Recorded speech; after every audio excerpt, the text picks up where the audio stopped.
So, welcome to Jumbo IS and welcome to our lecture series called Daily News in Shorts. In this lecture series, we cover a particular day's current affairs in a short span of time within 30 minutes. The idea is that we want you to cover your current affairs on a daily basis, but we know that you can't spend your entire day just reading the newspaper or covering current affairs. Therefore, to facilitate you, we will cover the entire day's current affairs within 30 minutes. Just watching this lecture would be job half done, because just after watching this lecture, you need to revise it as well, because revision helps in consolidating these current affairs in your memory. Otherwise, you'll quickly forget them. Now, you can revise these current affairs from the notes provided by us, and you all know this by now that these notes are shared on our Telegram platform. Where can you find our Telegram platform? Just below this video in the comment section, you'll find a link. You just have to click on that link. It will take you to our Telegram platform, and from there you can download the notes for this lecture and do the necessary revision. Alright, without further ado, let's begin today's discussion. But first, let's take a look at the list of topics that we are going to cover today. So number one topic is appointment of new election commissioner. India has a new election commissioner now. So we will look into the entire process of appointment of election commissioners, okay? And some of the powers of Election Commission of India. Where does the authority of Election Commission of India comes from? What are their tenure? What are their salaries, conditions of service, and all that? Okay, we'll do this. Then recently, India and USA signed a slew of agreements. One such agreement was Indo-US nuclear cooperation. You see, back in 2007, India signed a nuclear agreement with USA, but that agreement was on the back burner. So the two sides have vowed to renew the cooperation, renew this agreement that was signed in 2007. And plus, certain additions were made to this agreement. So we'll talk about this. Then recently, RBI announced that it is going to increase, or it might increase, deposit insurance facility given to all the depositors in banks, like you and me. We have deposited our money, our deposits are insured, and the limit of insurance can be increased. That's what RBI says. So we'll talk about deposit insurance. Then, recently, Delhi witnessed an earthquake. Though it was a low intensity earthquake, but we have to talk about Delhi. Where does the earthquakes in Delhi come from? Where do the earthquakes in Delhi come from? Okay. What is the geological phenomena behind earthquakes in Delhi? We'll talk about all of that. Okay. And in the end, we'll talk about Russia-Ukraine war and NATO. Why is NATO the biggest reason for Russia attacking Ukraine? And why has NATO broken its promises? The West has broken its promises, which propelled Russia to invade Ukraine. We'll talk about the entire historical background. Okay, so you need this basic understanding to understand the geopolitics of Europe. Clear? So we'll talk about this. All right, so these are the 5 topics we'll focus our attention on. Let's start discussing them one by one. Topic number 1, which is appointment of new election commissioner. So Gyanesh Kumar was elevated to Chief Election Commissioner. A year back, he was appointed as Election Commissioner. Now he is promoted to Chief Election Commissioner. Okay. Now, the appointment of election commissioners is given in Article 324 of our Constitution. So the appointment process of Election Commission of India or election commissioners comes from Article 324 of the Constitution. In fact, Election Commission of India comes from or derives its authority from Constitution. And which article of the Constitution? Article 324. So Election Commission of India, ECI, is a constitutional body. Now within Article 324, it is written that election commissioners or the Chief Election Commissioner shall be appointed by the President.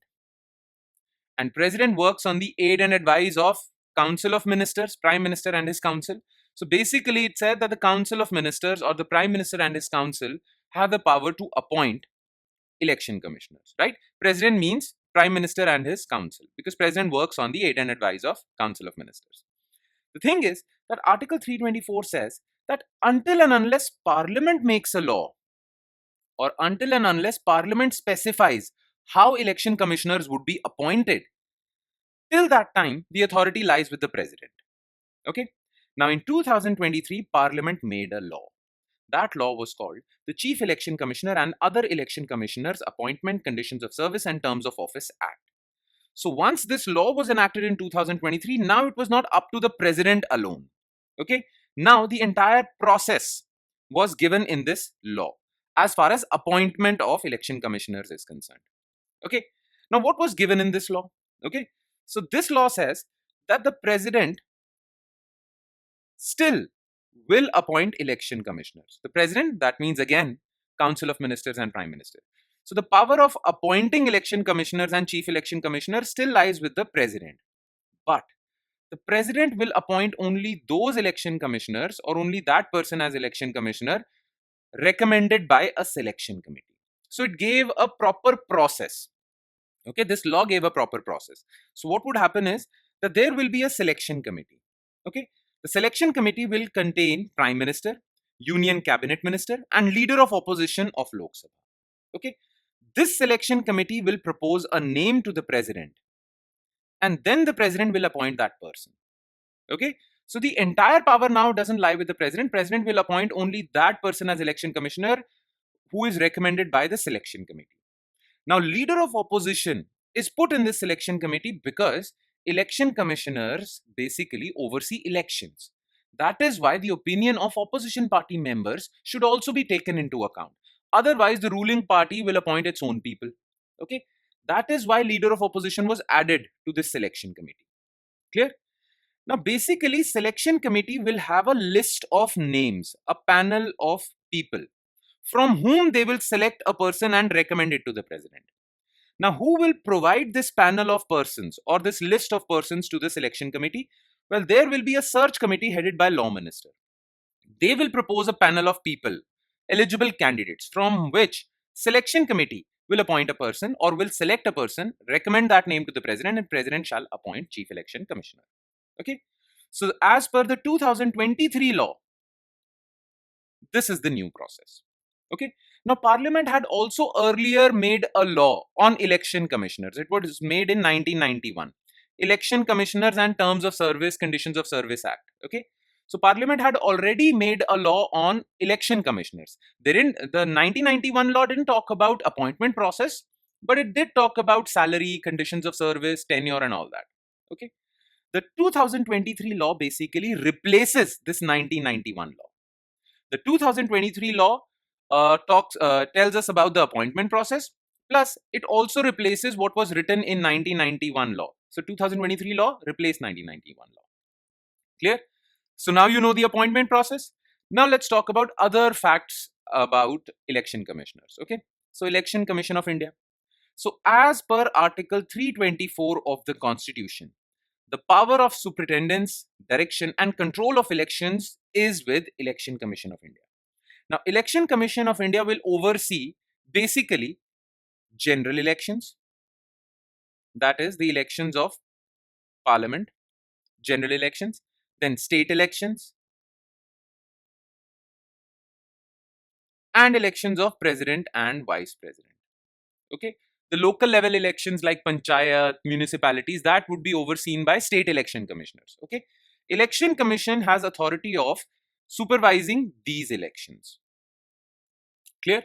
Now, the salary and conditions of service for chief election commissioners and other election commissioners. So basically, there is a chief election commissioner and then there are two election commissioners.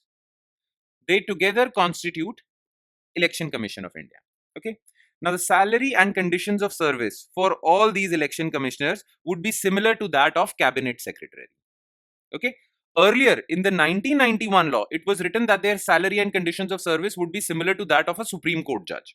But this law, the 2023 law, changes that, and their salary and conditions of service are now similar to cabinet secretary. Okay. Now, the tenure of an election commissioner shall be 6 years or 65 years of age, whichever is earlier. And the removal process has been left unchanged. Okay, whatever was prescribed in the 1991 law as far as the removal of election commissioners is concerned, okay, has been retained in the 2023 law. So how can the election commissioners be removed? Well, as far as chief election commissioner is concerned, he can only be removed through a process similar to that of a removal of Supreme Court judge. Okay, so as you all know, removal of Supreme Court judge is very difficult. Therefore, removal of chief election commissioner is also very difficult. But as far as other election commissioners are concerned, they can be dismissed simply. Okay, they can be dismissed on the advice of chief election commissioner. So if chief election commissioner says that dismiss this election commissioner, well, that would be done. Okay, that Supreme Court judge removal process protection is not given to other election commissioners. It is only given to Chief Election Commissioner of India. So Chief Election Commissioner has that advantage. Okay. Otherwise, all these three election commissioners have similar roles and powers. Okay. Salaries also. Clear? Except the removal process, there is nothing different, or there is no difference between all three election commissioners. All right. Okay. Now let's move on to topic number 2, which is Indo-US nuclear cooperation. So what happened was, recently a delegation from India, which included Prime Minister, and a delegation from USA, which included President Donald Trump and Vice President JD Vance, okay, they met and they have made a commitment to fully realize the Indo-US nuclear deal that was signed in 2007. The name of that deal was 123 Civil Nuclear Agreement. Okay. So this is, remember this name, 123 Agreement. So 123 Civil Nuclear Deal between India and US, signed in 2007, facilitates peaceful nuclear cooperation and technology transfer.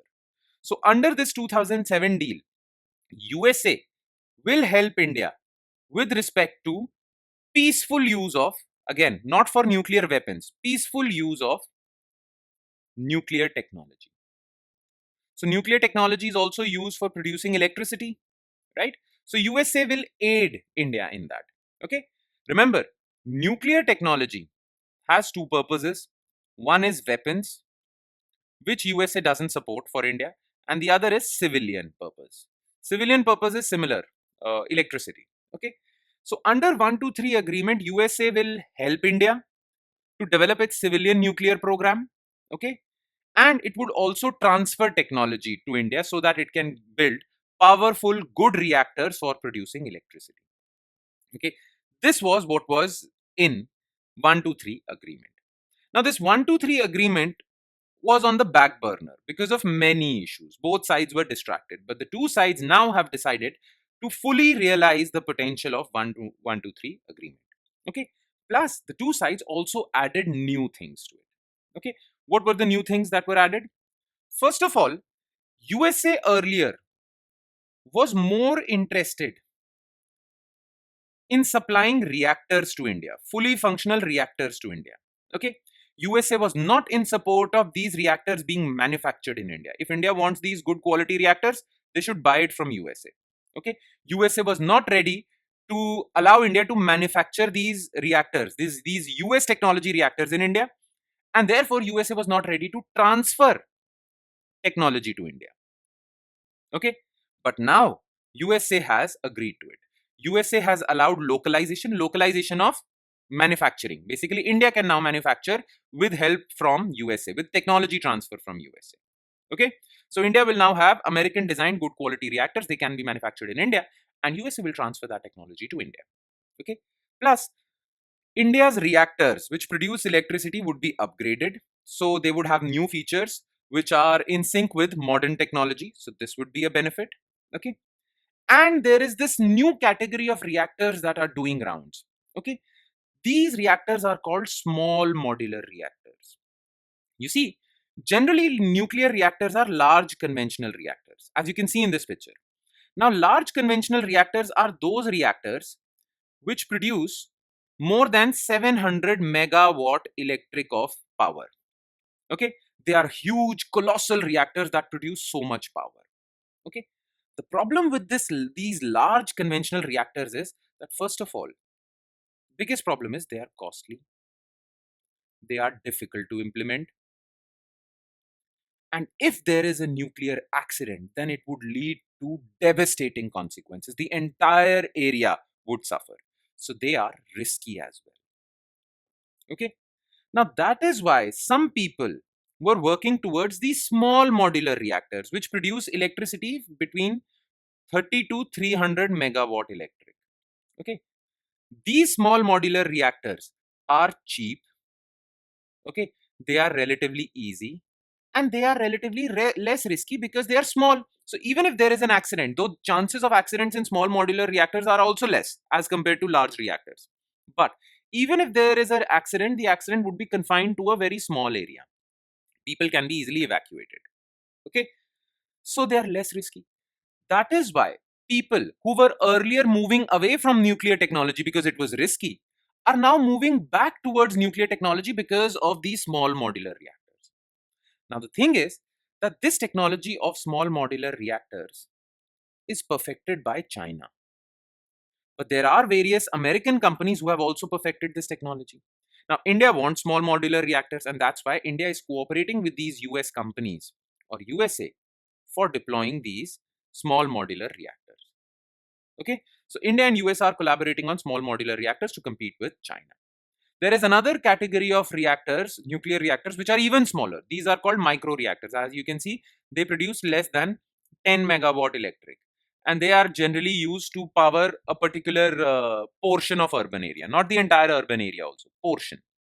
Okay, a society, some flats, that's it. Any which way. These are small modular reactors. So let's gather some more information about small modular reactors because they are getting very popular, and that is why chances of them featuring in your exams have increased. So let's talk about small modular reactors. So SMRs are compact nuclear reactors designed for cost-effective and scalable energy production. They are gaining prominence as a sustainable and commercially viable option in energy sector. Why do we call nuclear reactors sustainable? Because nuclear electricity does not produce any greenhouse gases, and we are fighting climate change. And to fight against climate change, we need to stop producing electricity from coal, from thermal power plants, and shift to those alternatives that produce electricity without emitting greenhouse gases. In that regard, nuclear can help. But the problem with nuclear was it was too risky. But now with small modular reactors, that risk has diminished. Okay, so advantage is more safe, less risky, more cost effective, and more commercially viable.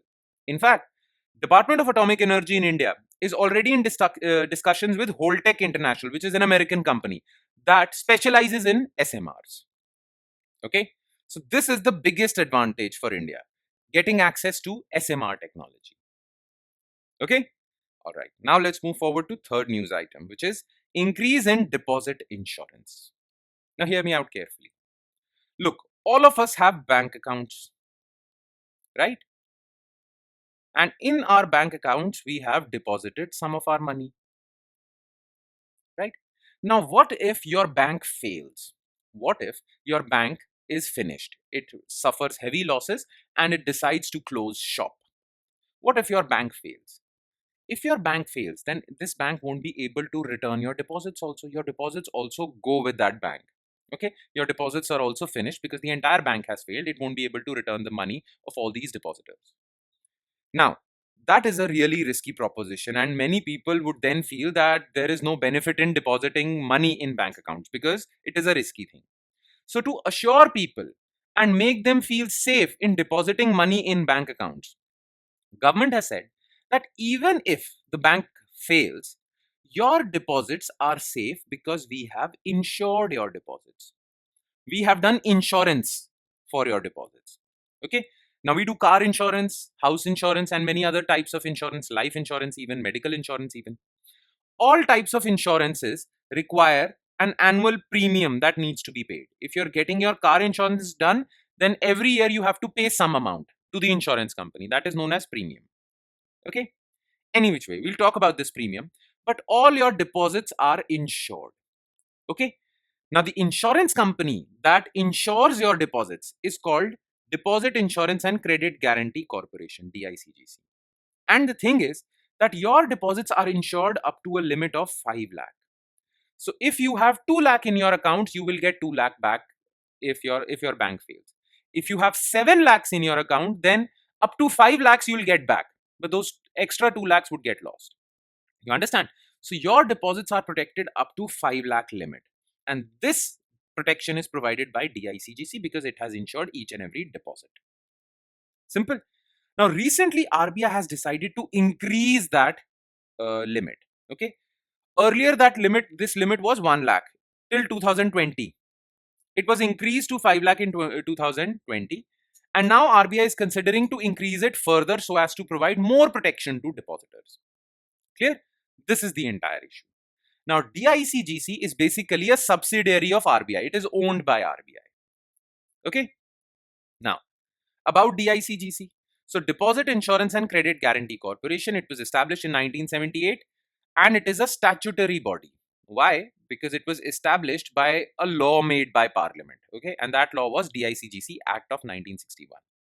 It is a subsidiary of RBI and it provides both deposit insurance and credit guarantee.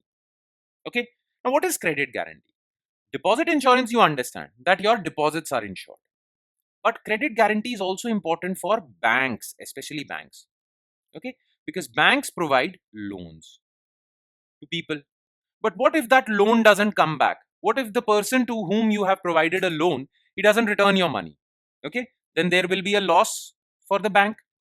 So what do banks do? Banks insure their loans also sometimes, some amount or the entire amount. Okay, so even the credit is insured by banks. Deposits are also insured, credits are also insured. Okay, sometimes. Okay, now this credit insurance is known as credit guarantee, and that facility is also provided by DICGC. Okay, now which banks have this facility of deposit insurance? Well, all commercial banks, that includes foreign banks, local area banks, regional rural banks, and urban cooperative banks. Okay, let's talk a bit more about deposit insurance. So, this is the definition of deposit insurance. Now, remember in the beginning of this topic, I told you that for every insurance, you have to pay premium. So, are you guys paying premium for your deposit insurance? No. RBI has made it clear that the premium for deposit insurance shall be the responsibility of banks themselves. It won't be the responsibility of depositor. So you are not paying that amount, banks are paying that amount and insuring your deposits. Clear?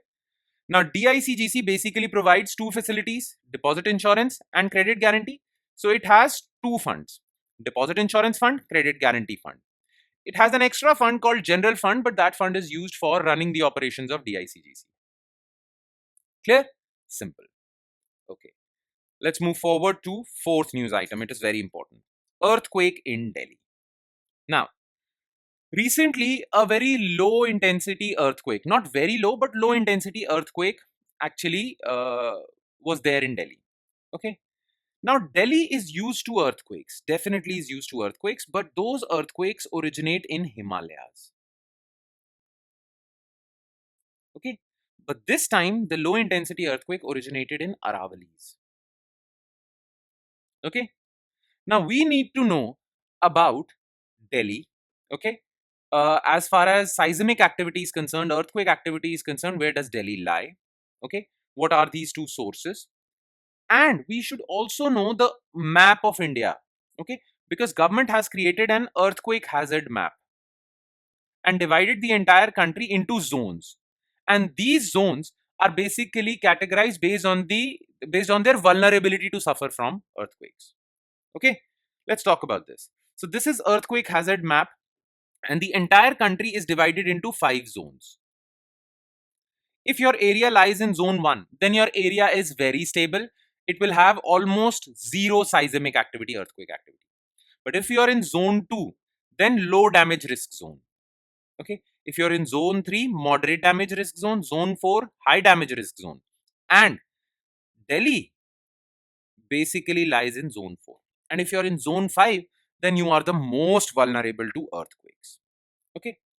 Now, as you can see, the entire country on this map is divided into these different zones. Okay. Delhi lies in zone 4. And while explaining these zones, there was something else written in this bracket. Okay. MSK 6 or less, MSK 7, MSK 8, MSK 9 or more. Right. So, what is MSK? So MSK is a scale of measuring the intensity of earthquakes. Okay, it is a scale from 1 to 12. Okay, and higher the number, higher the intensity of earthquakes you will experience. The thing is that these numbers 1 to 12 are expressed in Roman numerals. Okay, like 1, 2, 3, 4. These are Roman numerals. Okay, so MSK scale, also known as Medvedev-Sponhauer-Karnik scale, okay, is used to measure the intensity of earthquakes. Clear? Now, zone 4 are those zones where MSK scale or MSK intensity scale is 8. Clear? Simple. Now, one more thing. Well, earthquakes are measured, but there are two things that we measure about earthquakes. Okay. One is magnitude. The other is intensity. Okay.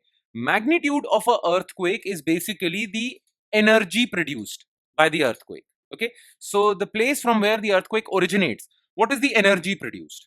Okay, it remains same throughout. It doesn't matter where you are from the epicenter of the earthquake. Distance doesn't matter. The energy produced from that earthquake is magnitude. But intensity is the shaking of the ground that is measured. So more the shaking of the ground, more intensity. Okay, now this varies with distance. So if there is an earthquake in Tibet, the intensity would be high near Tibet, but would become very low near Uttar Pradesh.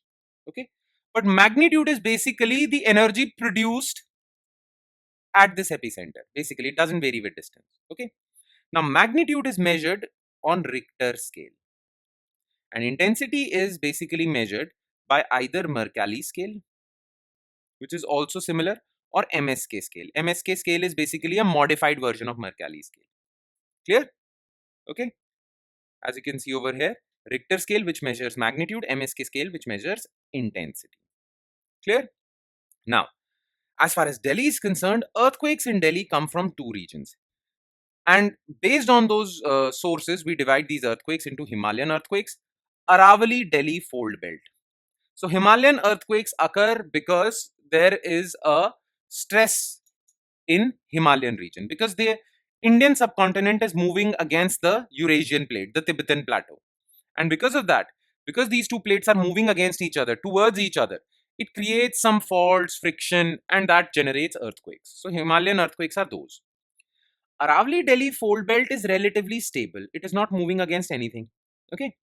But these geological structures still have some stresses. And when these stresses break out, they produce earthquake. Okay.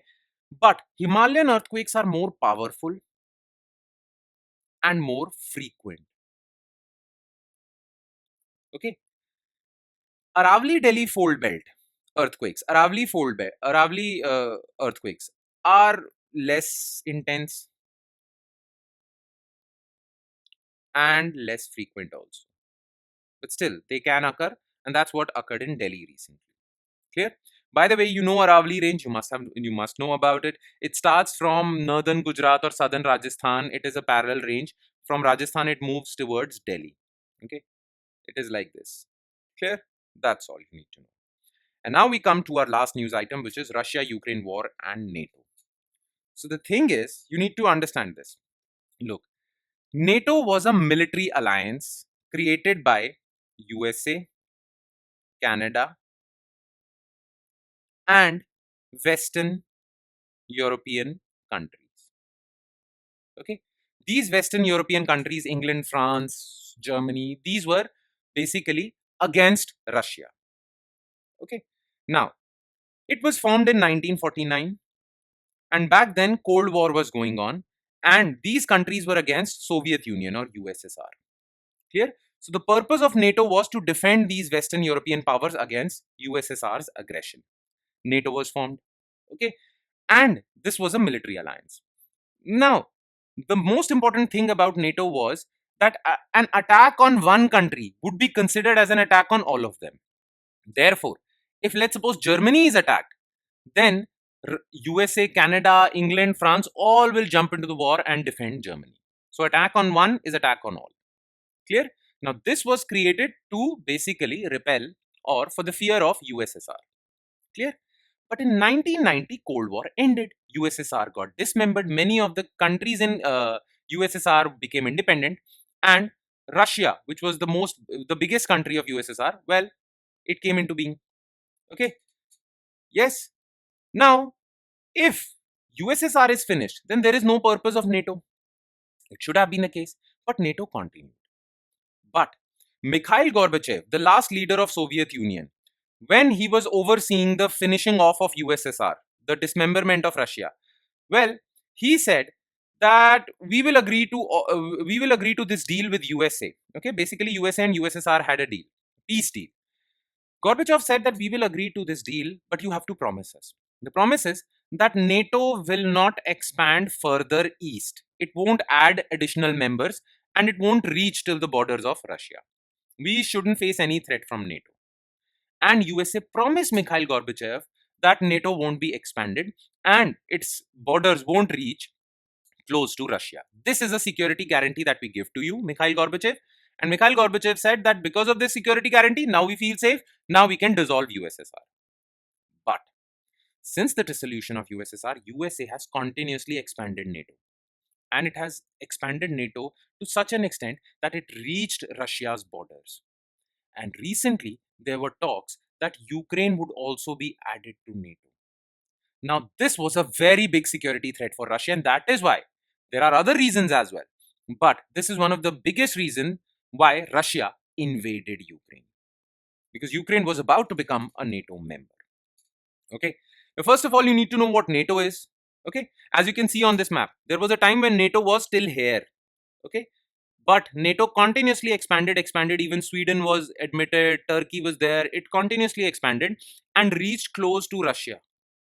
And Russia was not liking that. And Russia was not liking it because they said that you are breaking your promise given to us in 1990 and you are continuously expanding eastwards and reaching close to our border. Now only Ukraine was left. Okay. And there were talks that Ukraine would also be admitted. Clear? This was the problem. So NATO is an intergovernmental military alliance based on North Atlantic Treaty, which was signed in 1949. It was established as a collective security mechanism for Western Europe against USSR during Cold War. Currently, it has 32 members. And what was the issue? Article 5 of NATO Charter says, an armed attack against any NATO member is to be considered an attack against all. Therefore, as per this treaty, all NATO members are obligated to defend the one who has been attacked. Had Ukraine been a NATO member, and then Russia would have invaded Ukraine, then all NATO countries would have attacked Russia. They had all the right to do so because of the NATO Charter. Clear? That is why Russia attacked Ukraine in advance, because had Ukraine become a NATO member, then it would have been very difficult for Russia to attack Ukraine, because that would have meant attacking USA also. So that is why before Ukraine becomes a NATO member, Russia invaded Ukraine. Okay? Now, this is why Russia sought the assurance from USA in 1990 to stop further expansion of NATO, but in 1999, more members were added. Okay. Czechia, Hungary, Poland were added. In 2004, more members were added. Okay. And this expansion of NATO continued till 2024, when Sweden, which shares a border with Russia, at least maritime border, Sweden was added. So Russia has always been very alarmed. First of all, Russia says that there is no utility of NATO anymore. NATO was formed to repel USSR, right? Now USSR is no longer there. Then why do you have NATO? Plus, even if you have NATO, why are you continuously expanding it eastwards? This is a big security threat to us, and that is why Russia is taking all the actions necessary to preserve its security.